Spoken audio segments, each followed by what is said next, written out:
This class is concerned with action learning. Now this is an important topic and one with which you should be familiar. You'll see from the bottom right hand corner of the slide that there are 118 slides in the class. However, not all the slides contain a lot of information, so it will not take us that long to complete this class. Nonetheless, feel at ease to stop the video, make notes, wind it back, wind it forward, and so on. So let's start. We're going to talk about action learning. Now this is a method of personal, managerial and organizational development. It's learning by doing and may not involve any teachers or printed syllabus or regulations. It may not involve institutions, or it may not involve a literature. It may also not include case studies or even a business game. So we're excluding a lot of teaching aids, a lot of approaches to learning that are traditionally used. So action learning, it's a method of personal, managerial and organizational development. It's learning by doing. It's hands-on. It may not involve teachers. It may be a very personal experience. You're learning from doing something and making observations about what you're doing, and learning by touch, by making. So there may not be a syllabus or regulations. It may not be a college or a university or a school, or there may not be any of those institutions involved. So it's learning by doing. Now let's start. Action learning, it is a way of learning from our actions and what happens to us and around us. It involves us questioning what is happening around us and why it is happening. It involves us understanding and reflecting on what has happened and what we understood. The insight we gain will determine our future conduct. Now, this means that we observe what's around us. We observe the environment. We observe what we're doing. We may be performing some action or completing a task, or it may be some aspect of work in a business. And as well as performing the task, we're questioning what is happening and why is it happening? How does this work? So we're trying to get a deeper understanding of the task, which enables us to learn from the task. And we reflect on what we have experienced. And that reflection gives us an even deeper understanding of what has happened. And once we have reflected, our future conduct, the future way in which we approach tasks or approach this particular experience, will be modified perhaps in light of our experience, our previous experiences. So we are learning by doing. Now what is action learning? Well, action learning is a continuous process of learning and reflection. It has the purpose of improving our way of working and our problem-solving faculty. We perform tasks and we learn from performing the task. We question what we've done. We study and think about the task we've just performed, and then we reflect on it. We think deeper about it and think about the approach we've made, so that in future, when confronted with the same situation, with the same task, we are better equipped to deal with that situation and to work more effectively. The core of action learning is taking the task as the vehicle for learning. The task is the vehicle for learning. At college, the vehicle for learning may be the tutor or the video or the textbook. That might be the vehicle for learning. But with action learning, it's the task. It's doing something. It's performing something. Performing a task. That is the vehicle for learning. It's not a textbook. It's actually doing the task. That's how we learn. Dealing with the task and reflecting on the outcome yields understanding. It's how we get greater understanding. We've performed the task, we've thought about it, we've reflected about the task, and that's how we get a deeper understanding. It's a practical approach to learning. It sees learning and as a deliberate action and positively linked. So it sees learning and deliberate action as positively linked. We're learning from what we're doing, performing the task, making observations about the task, looking at the whole experience, reflecting on it, thinking about it, and that's what gives us the insights. That's what gives us the knowledge. And the task is the learning vehicle. It's obviously not appropriate for fundamental research or learning in such fields as mathematics, but it is appropriate in the case of task-driven activities, as for example in a company when the production section needs to make something, they set up the machines, and they set up the production flow network, and then they observe how it's working. They run it and they see how it's working, and they think about it, they reflect upon it, and they think, if we change this, then we could improve the situation. They've reflected, they've learned from the experience, and now they can come back and make improvements. And again, they will make observations and reflect on the improvements and think about it, and perhaps even make further improvements. So action learning allows individuals to learn from experience. That's most important. And of course, they can share the experience with others. So once the experiences have been gained, they may be passed on to other people who are interested in that particular experience.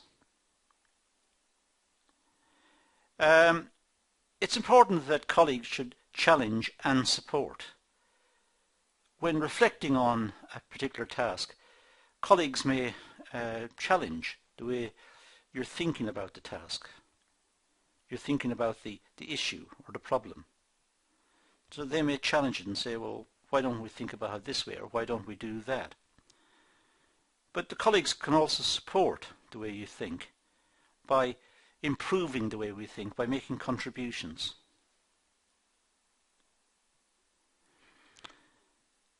So action learning allows the individual to take that challenge and implement it. We think about the issues, we've had the experience, we've reflected about the issues, we've thought about the issues. Now we may come up with changes and implement the changes. And we may review with those colleagues the action taken and the lessons that we've learned. It's a good idea at the end to sit down with colleagues and talk about the experience, talk about the reflection and what came out of it, and what processes of thought we had gone through, and what types of analysis we had undertaken to try and understand the experience. Bring it all out into the open and record it, so that in future, when a similar situation arises, there is a response ready for it. A lot of this is based on the work of Revens, 1998. He's the person who developed the whole ideas of action learning. So action learning allows the individuals to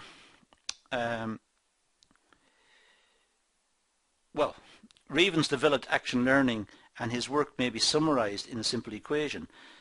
So action learning allows individuals to learn from their experiences, and what Ravens did was to portray this as a very simple equation. So we have learning, which is equal to programming plus questioning. In other words, when we are confronted by a problem, let's say in industry, we have standard responses. We have the responses that the company has worked out, that if this happens, then we do the following. And these are programmed responses. These are the standard responses required in this situation.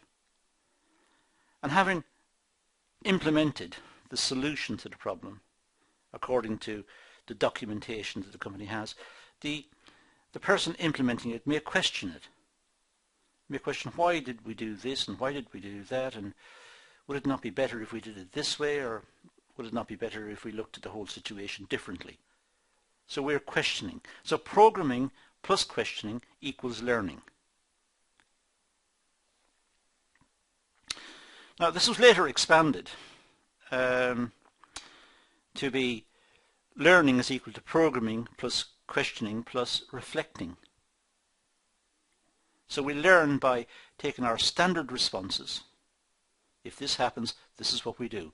This is what the manual says. This is what we've always done in the past. So if this happens, this is what we do.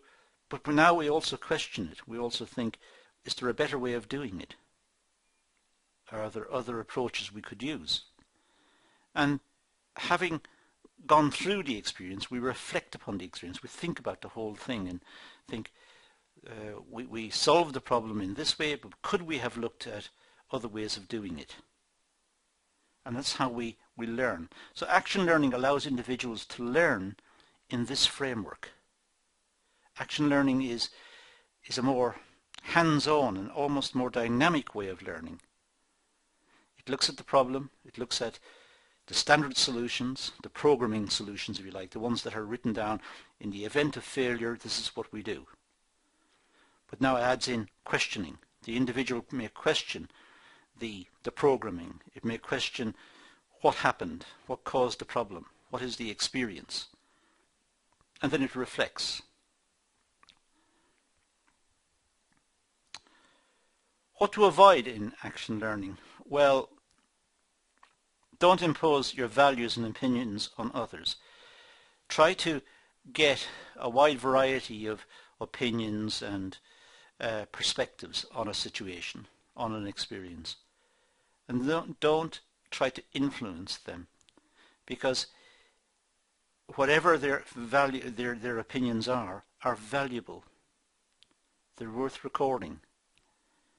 They may not be correct, they may be missing the point, but at least at the start, record everything, because within all of those comments there may be a gem of an idea, there may be a very good idea that everyone has missed.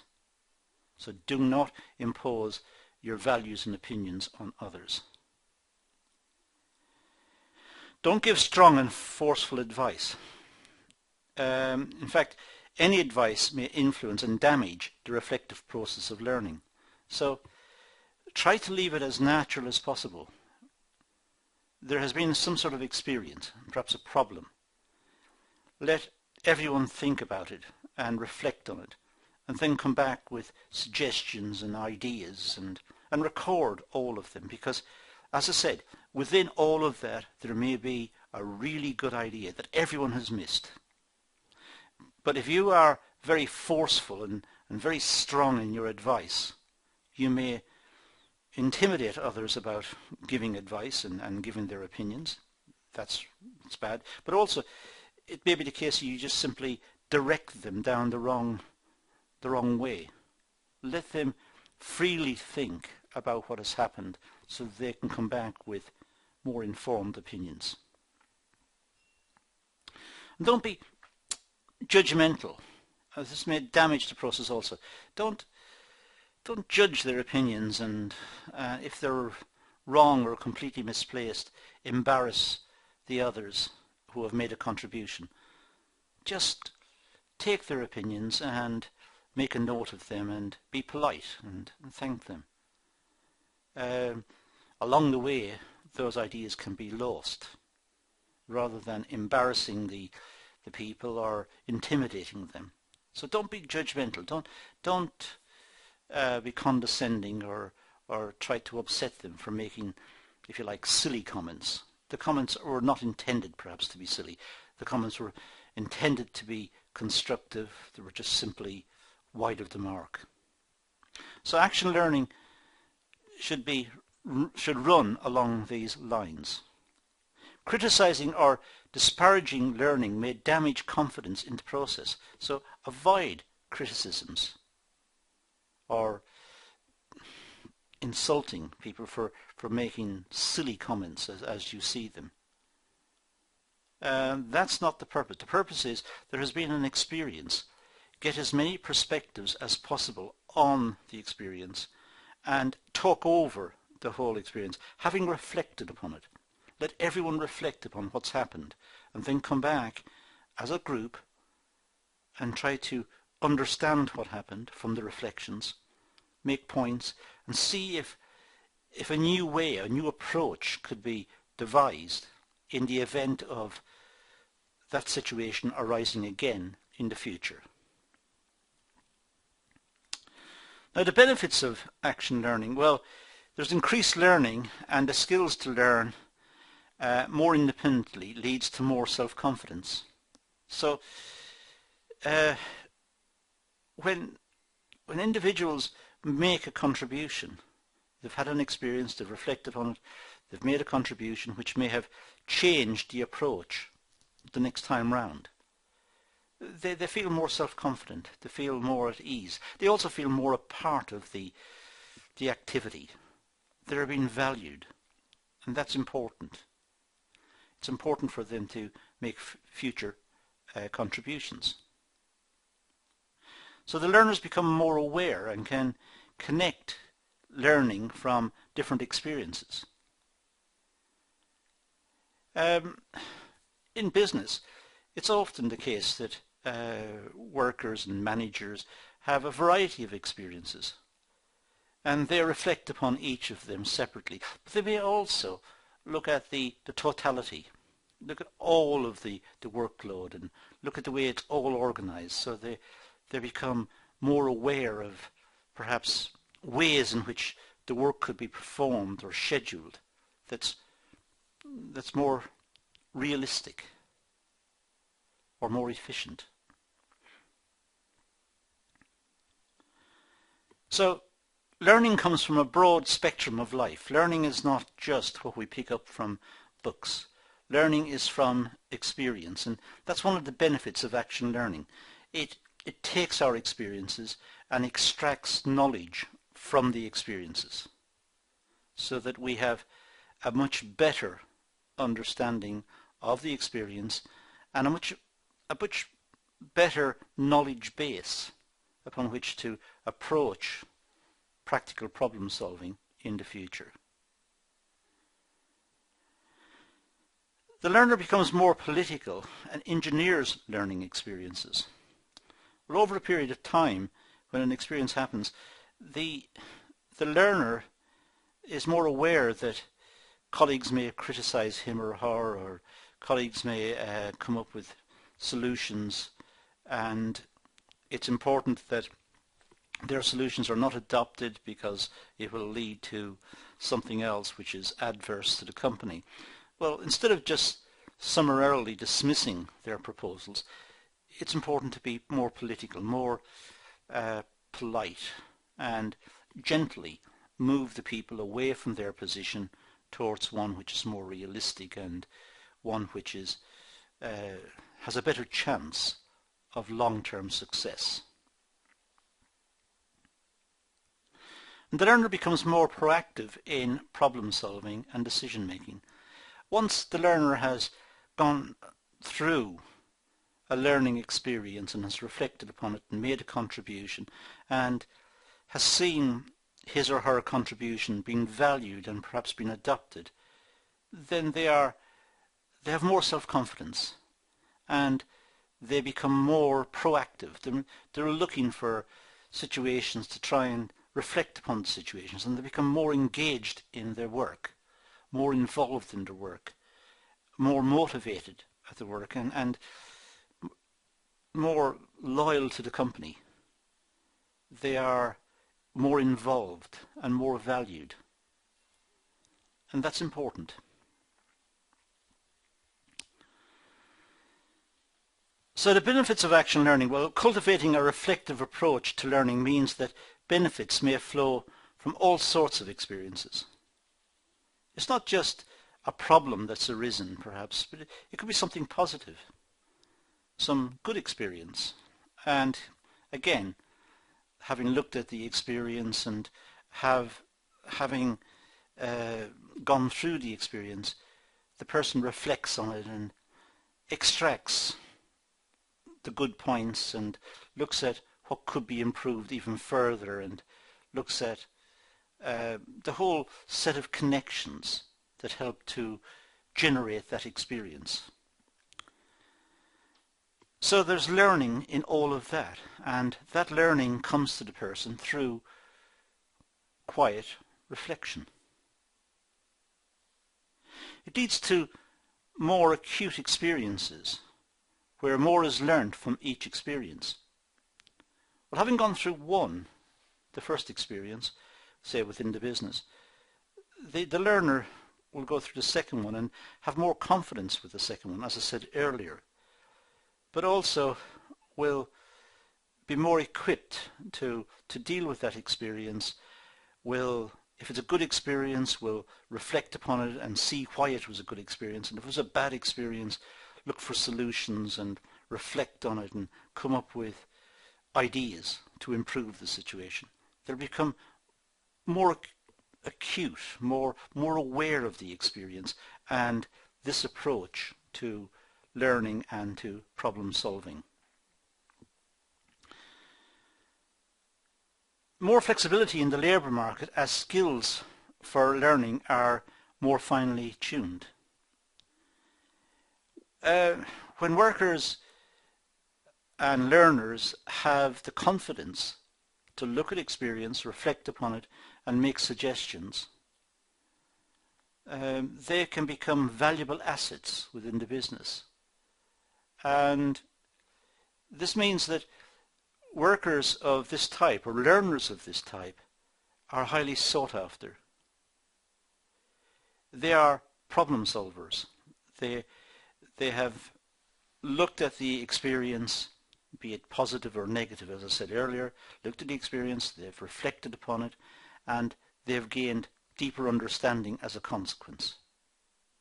And they have the capacity to do this with many experiences, not just one experience, but with other experiences. And that means they become valuable assets to any business.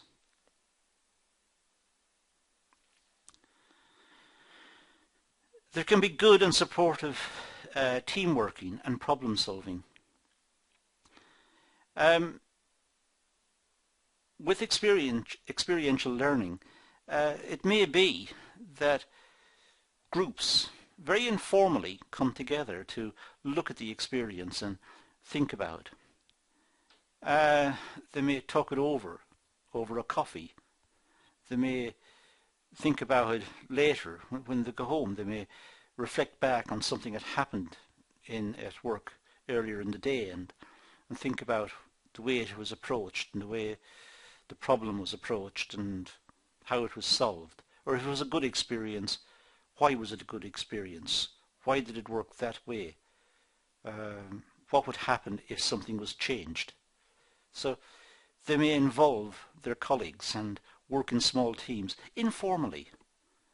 There's no organization here. These are informal meetings of the workers just talking about what happened and this is the way it should be, and that would improve the situation. So they are learning by experience, and they're talking to each other and taking ideas off each other, and this becomes the accumulated knowledge of the business. And this is why action learning is so important. Now, the principles of action learning, well, more involvement with their own learning.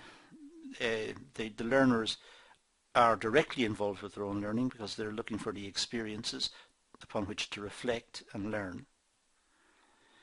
The interest in learning is promoted, and when the reflective skill is developed fully, better learning is achieved. So there is interest in learning because it's hands-on, it's practical, it's a part of their everyday lives. They are working and doing things, doing tasks, encountering problems or gaining positive experiences and reflecting upon these. So the learning is more enjoyable, it's promoted more, it's active. They can see the consequences of their actions immediately. So they are more engaged in the work. The learner is actively involved in his or her own learning. The learner is involved there. The learner is the one who has the experience, positive or negative, a good experience or a bad experience. But it's the learner who has the experience and can therefore reflect on the experience and will learn from that. So the learner is actively involved with the learning situation. Engagement in a voluntary form of learning usually leads to more and better quality learning. Generally speaking, there's a lot of support for this point, that when we are interested in a topic, we learn better. We learn faster and we get a better understanding because we are interested. We're engaged in the learning process. And with action learning, the learner is involved all the way through. It's the learner who has the experience. It's the learner who reflects. And therefore, there's a better quality of learning. There's a deeper learning. So it promotes that type of situation. Now, learning occurs at 3 levels. It's related to issues being considered. It's related to the process of learning, and it's related to the learner. So there are 3 parts. So what's the issue?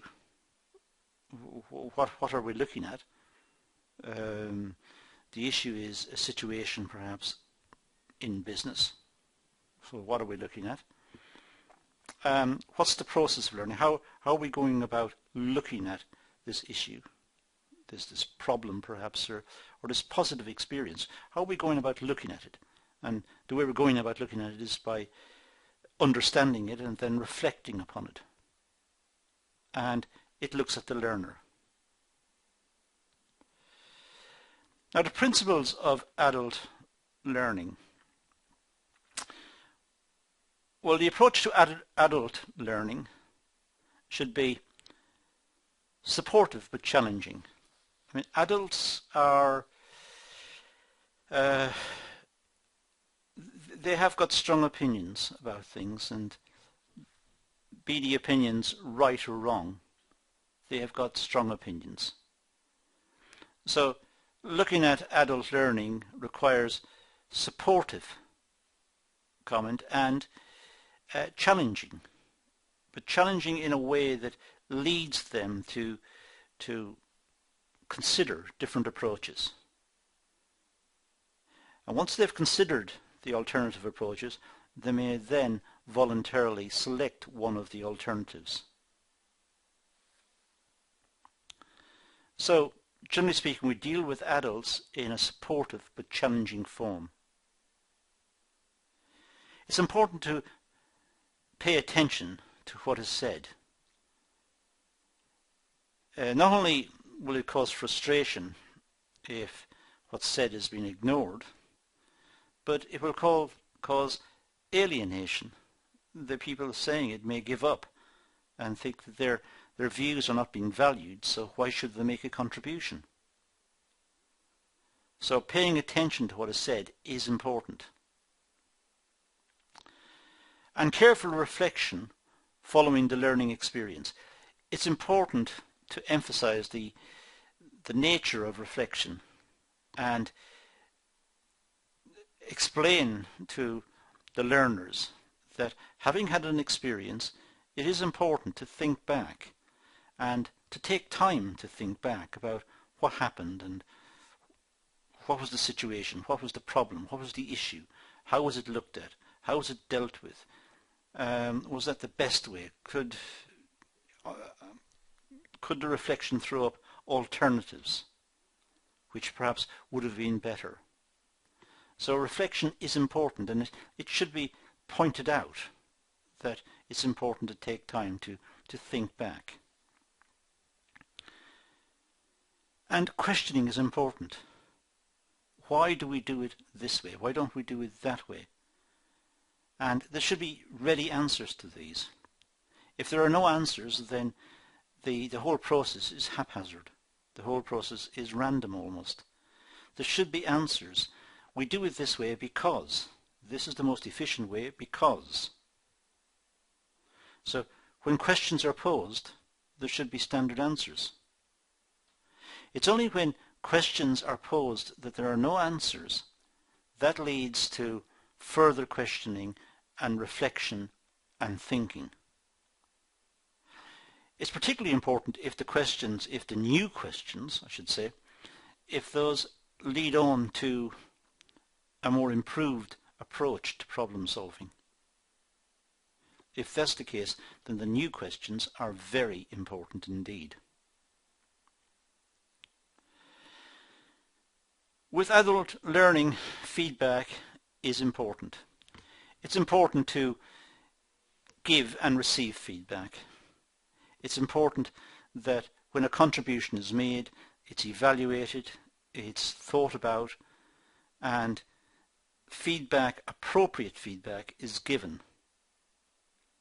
so that the person's contribution is seen as valuable and it's understood. There is clear communications between the person giving the suggestion and receiving the feedback.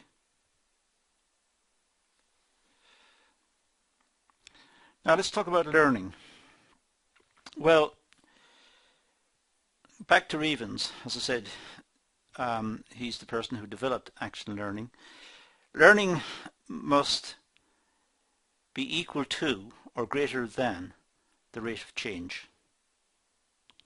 So we must learn faster than the situation is changing. If it doesn't, it's out of control. If the situation in a company is changing very rapidly and the staff are not keeping up with the rate of change, that company is in trouble. The workers, the managers, all the staff of the company, they must have learning which is greater than the rate of change. They should be in front of the rate of change and leading it. So it's essential that that is the case. So learning must be greater than the rate of change. Now what happens during an action learning set? Well, here we've got time, we've got the presenter's role, and we've got the supporter's role. An action learning set is where we're meeting to look at some situation, some experience that we've had. We're looking at it, we're looking at some situation within the business, let's say, and we have a presenter's role and we have a supporter's role. Now in the beginning, the introduction and description of the material. So it's important for the presenter in an action learning set, in an action learning environment where there's a small team perhaps looking at some situation. It's important for the presenter to introduce and describe the material. And it's important for the supporters to observe and listen. So that is the opening part of the learning set. The learning set is, as I said, having had the experience, we're individually have reflected upon it, now we're meeting to discuss what is the learning outcome of that experience. In the middle of the learning set in terms of time, we explore and questioning, learning and thinking. We go through all of the processes of, we have set out the situation, this is what we encountered, we've explored what we encountered, we're questioning it, what questions were posed, were the reasonable questions, were the follow-up questions that were looked at, how were the questions grouped together, did they form themes. We've listened to what people have said and we've thought about it. And the supporters, the other members of the set who have come together for this exercise, they are challenging the presenter to identify the action points. So the other members of the set want, what are the action points? What came out of all of this exercise? What do we do new in the future? We've had this experience, we've thought about it, we've come up with all of these questions, and we've listened to what each of us has had to say, and we've thought about what was said. Now, what action points can we derive from this? Because it's the action points that we're going to use in the future. At the end, the presenter explores possible future actions. What could happen in the future? If the same situation arose, would we go about it in the same way? Would we use the action points that we've developed here and go to that situation using the action points and try to resolve the issue using the action points straight away? Or how would we approach a similar situation in the future?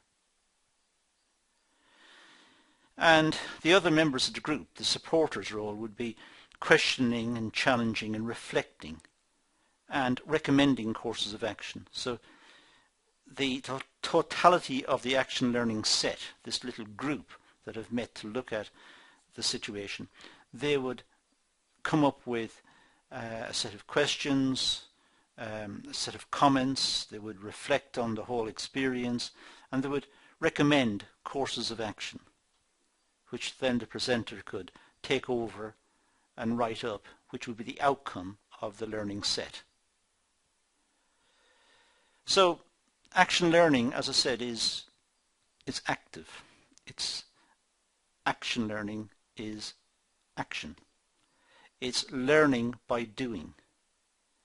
And in this case, if there are a few people who've worked on some issue, they've had the experience of working on the issue, they could then come along in an action learning set, a little group of them, appoint one as a presenter, and that presenter is trying to make sense of the whole experience, and the rest of the group are making comments and challenging and trying to identify action points and coming up with recommended courses of action for future use if a similar set of circumstances arises. Now, the 5 main elements of action learning. First of all, the individual voluntarily joins the group. There should be no force. Voluntarily joining the group means that the group members are more engaged. They're more enthusiastic. They've voluntarily joined. Nobody forced them into it. They want to be there. They want to have their voice heard. They're interested. And therefore they will make a better contribution. Generally speaking, a set is normally 4 or 5 people who meet regularly. They may meet regularly to discuss various experiences, or they may meet just once to discuss one particular experience they've all had. But it's wise to meet on a regular basis to review, say, work within a department in a business. To meet regularly to discuss all of the issues and talk about various experiences they've had and see what improvements can be made.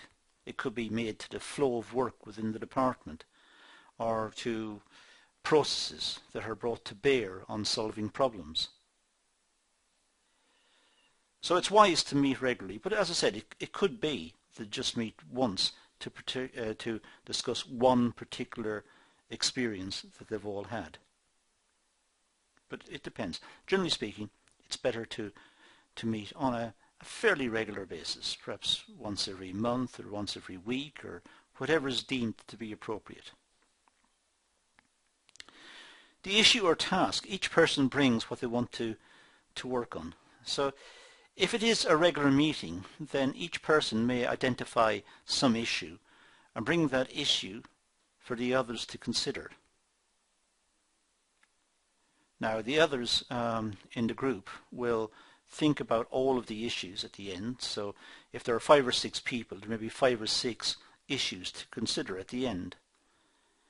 And this may be done in a very general sense, just talking about the problem or the experiences and just writing them down and on a flip chart.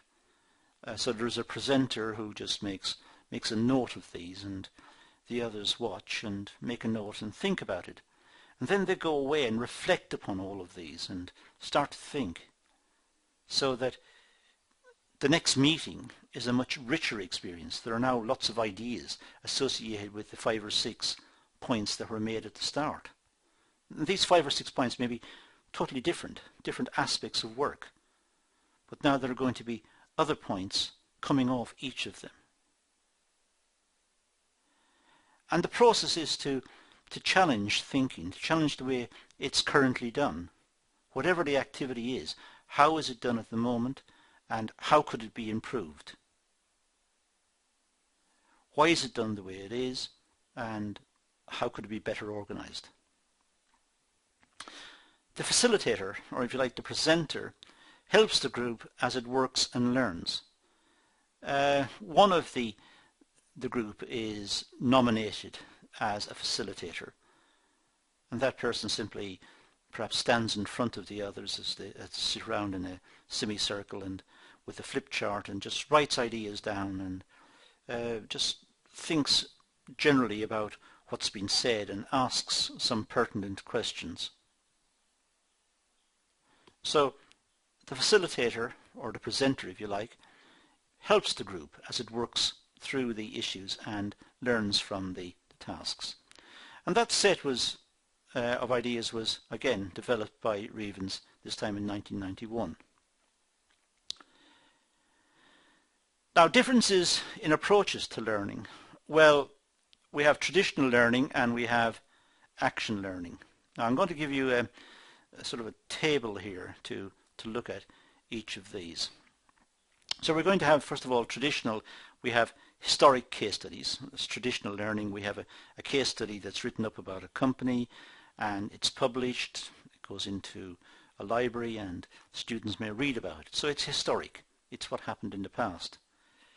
Action learning is dealing with real case studies here and now. It's looking at the situation now. It's action learning. It's doing it at this moment. So there's a time difference between the two. Traditional, historic, action, current. Traditional is individual focused. Generally speaking, the individual tries to learn the outcome of the case or learn from texts or learn from lectures or whatever. So it's individual. It's going into the individual's head. Whereas action learning can be group-based. The group can look at a situation and the group can experience something and try to work out what happened. They can reflect on it. They can gain knowledge from the experience and they can talk about it between them so that they get a much richer picture of what has happened. Traditional learning is learning about others. Generally speaking, it's looking at other situations. It's looking at processes in marketing. So it's looking at a marketing department, what happens within the marketing department. Whereas action learning is learning about the self or others, learning about what's going on in the business right now, looking at your own role in the business and looking at the role of your colleagues in the business right now. So it's much more self-centered.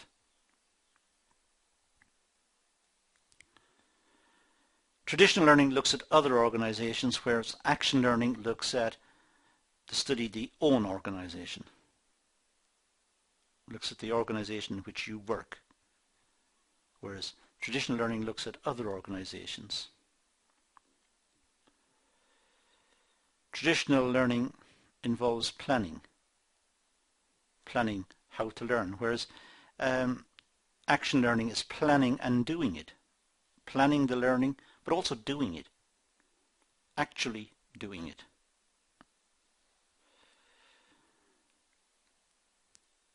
Traditional learning is input-based.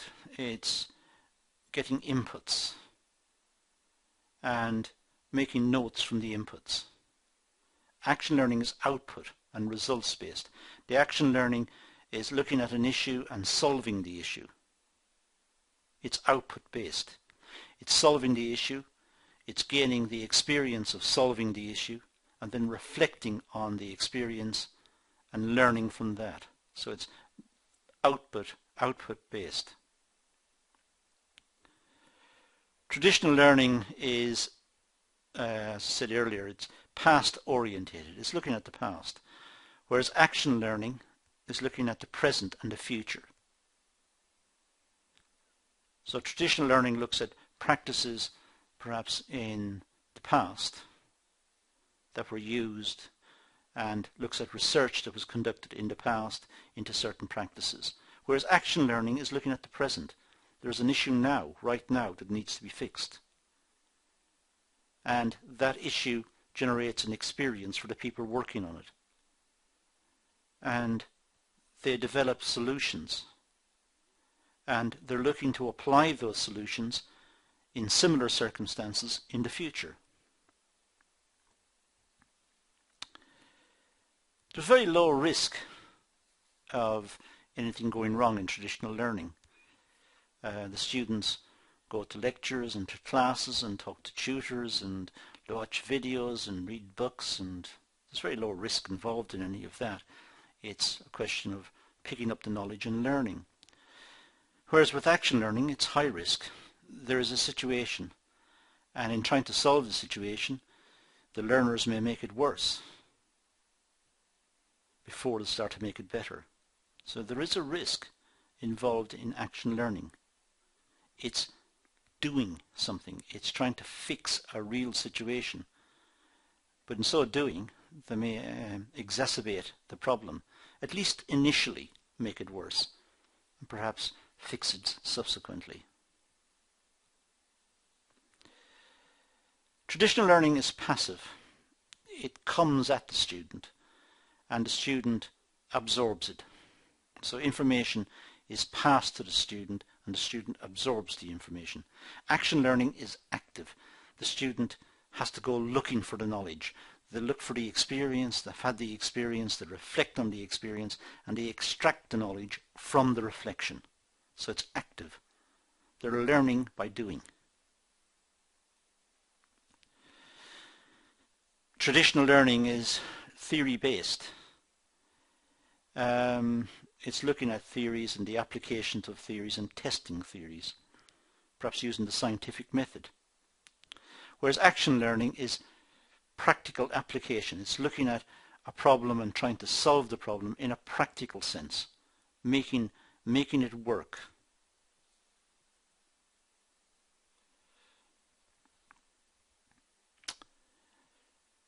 These were all adopted from Markusson's book, 1988.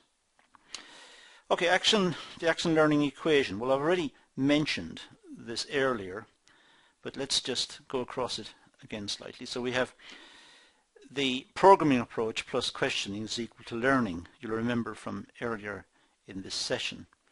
So P is programming knowledge. That's expert knowledge, knowledge in books. What we do because that's the way it has always been done. Programming can be a manual, an instructor's book that comes to show workers how to solve problems should they arise. That's programmed. It's step 1, step 2, step 3, If step 4 doesn't work, go back to step 2 and make the following changes. So it's programmed. So P is the programmed section. Q is questioning. Aspects of previous experience is useful, relevant, or just what we don't know. So we just question what we don't know. We try to find out.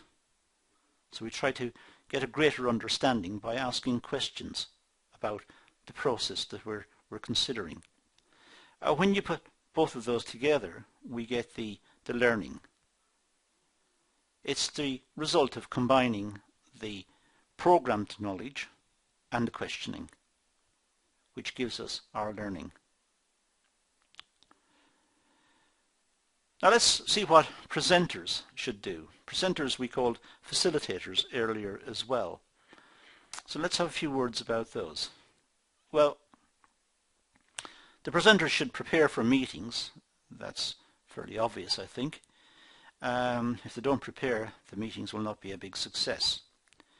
But it should also be clear about what they want to achieve from their, if you like, their airspace, from their position. They need to be clear about what they want to achieve, what they will do to ensure this, and what they will ask of the set. So we have a learning set, which is our little group of learners perhaps, and the presenter needs to have a very clear picture of what he or she wants to achieve. They might want to achieve a greater understanding of a particular experience that the set have had. They want to bring about greater understanding of what came out of the reflective period, what sort of knowledge came out of it, and what future courses of action could be based on that knowledge. That is a possibility that the presenters may have in mind, or the facilitators may have in mind. Depends which word you want to use. They should structure the time of the meeting. Be very careful to make sure that the time of the meeting meets everyone's with everyone's approval, and also that the meeting itself is well timed into different sections. So many minutes for this and so many minutes for that, and assign time accordingly. And don't overshoot the time limit, because the people attending may have made commitments following on from the meeting. Tell the set what they want, and point out what isn't helpful. So when the set arrive and the meeting is being conducted, the set will tell the presenters what they want. But it's important to dismiss some of the ideas in a polite manner, without any condescension, without any insult or any aggression or any bad feeling. Gently move people away from points which are not tenable. So tell the set what they want. The printer should tell the set what they want, and also tell the set what isn't helpful, to make sure that the questions and the points raised by the set are relevant. And the presenter should be able to do this in a polite manner. But nonetheless, the presenter is in charge of the situation, so they should be able to tell the set what they want to achieve, and the time scale and so on, and tell them what isn't going to help. And part of that may be to tell them that their own reflective period should have generated useful knowledge. And it's important that the presenter is political in using words which bring the whole set along with him or her. Do not alienate any member of the set. Now, set members, well, they should listen and attend. Listening is very important to make sure that they understand exactly what's required of them. Shouldn't interrupt. You should let others speak and shouldn't interrupt. They should ask for time to speak, perhaps by raising their hand slightly and getting the attention of the facilitator or of the presenter. But it shouldn't interrupt others. They should let others speak and have their say. Even if they strongly disagree with what's been said, they should let it be said and then make the point. They should empathize with the whole procedure. So they should relate to it and they should support what's happening, because they themselves are voluntary members of the set. They're there because they want to be there.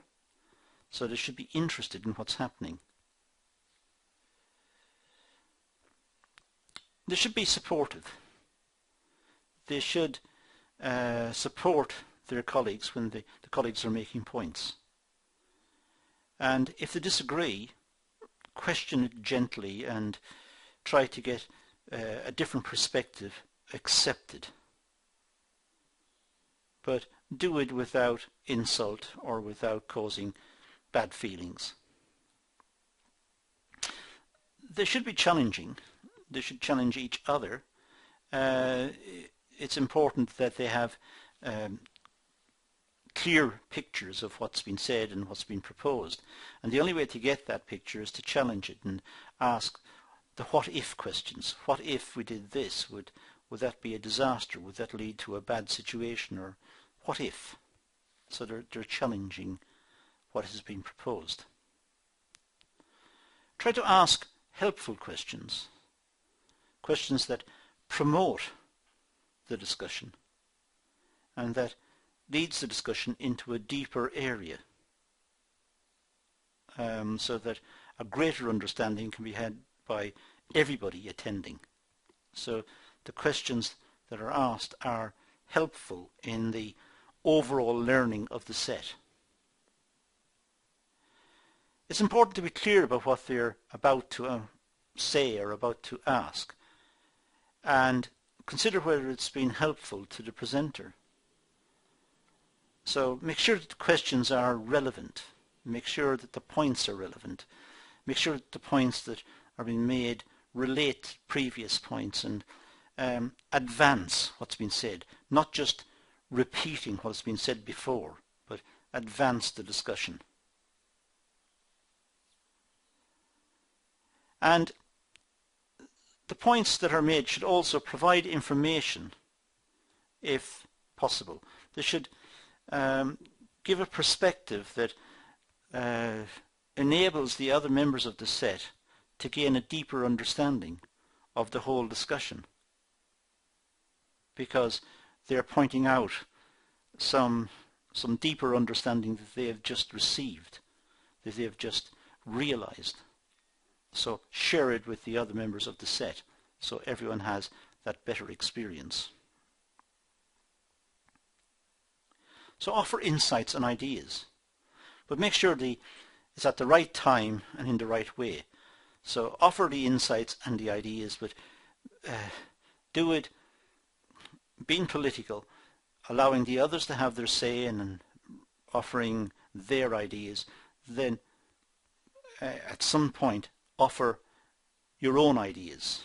Offer ideas that are relevant and insights that you've had, ideas you've had, and put the whole set of ideas and insights in front of the group, so that all of their insights and their ideas are added to yours. So now the group has a much wider set of ideas and insights from which to pick the best solutions. Now we're talking here about experiences and approaches to learning from the experiences, and this is broadly based on the Kolb learning cycle.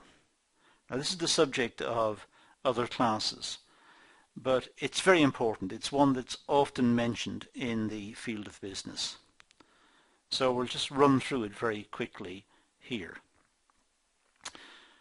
First of all, stage one, we're having an experience. We have an experience of some sort. The experience is there was a problem and we solved the problem. That was the experience. Or it was something good. We had a good experience. So the point is we've had an experience. So stage 1, having the experience. Stage 2, we review the experience. We think about the experience. We reflect on the experience, if you like. We think back about the experience. We think back about what happened, what was the issue, what were the action points that were implemented, how did we approach the experience, what was the outcome of the experience. So we're reviewing the experience. We had an experience, now we're reviewing it. So we have the experience, we review the experience, and now we conclude from the experience. We learned from the experience. So we have the experience, and then we have the reflection, stage 2, reviewing the experience, reflecting on it. And stage 3, we would say, sometimes we call it, we conceptualize from the reflection. We conceptualize, we try to work out the general principles. We conclude from the experience. We learn from the experience. This is what we've gained. So running across it again, stage 1, we have the experience. Stage 2, we reflect on it. We review the experience. Stage 3, we conclude from the experience. We have learnt from the experience. What we sometimes call conceptualization. We have conceptualized the problem, so now we have a deeper understanding of it. And now we can use this for planning the next steps. The next steps being solving the problem, or if we're confronted with the same issues in the future, this is how we go about dealing with it. And that is the basis of the Kolb learning cycle. The facilitator may ask a lot of questions of a learning set in order to bring about better understanding from the learning set experience itself. I'm not going to go through these in any detail, but typical type of questions would be, or issues would say, can we stop for a moment and check how we're doing? So can we just stop everything and think about this? Can we make a note of where we've got to? Or you could ask, the facilitator could ask, how do you feel about what's going on? Again, it puts a person on the spot and they have to say, well, it's useful or it's not useful, and to keep a conversation going or keep a point going, the facilitator may ask us, well, how useful was that comment? Is it something we should make a note of, or should we move on to this other comment? So it's a whole set of questions here. They're all pretty much self-explanatory, and I'm not going to go through them in great detail. These are facilitation type questions, and there's even more if you want to make a note of them.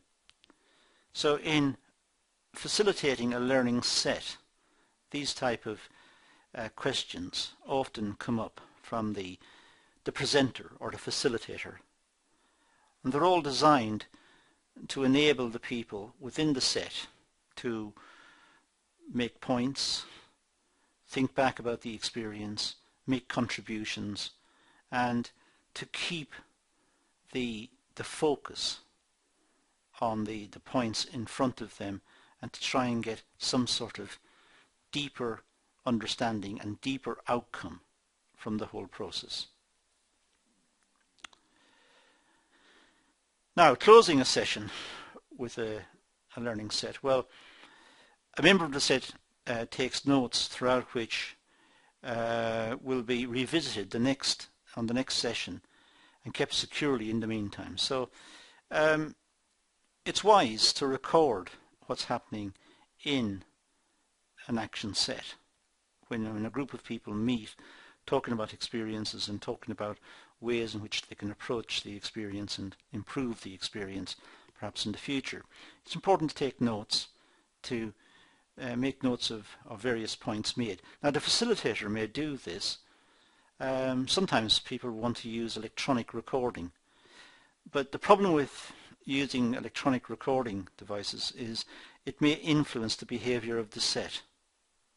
They don't want to hear themselves after it's been recorded.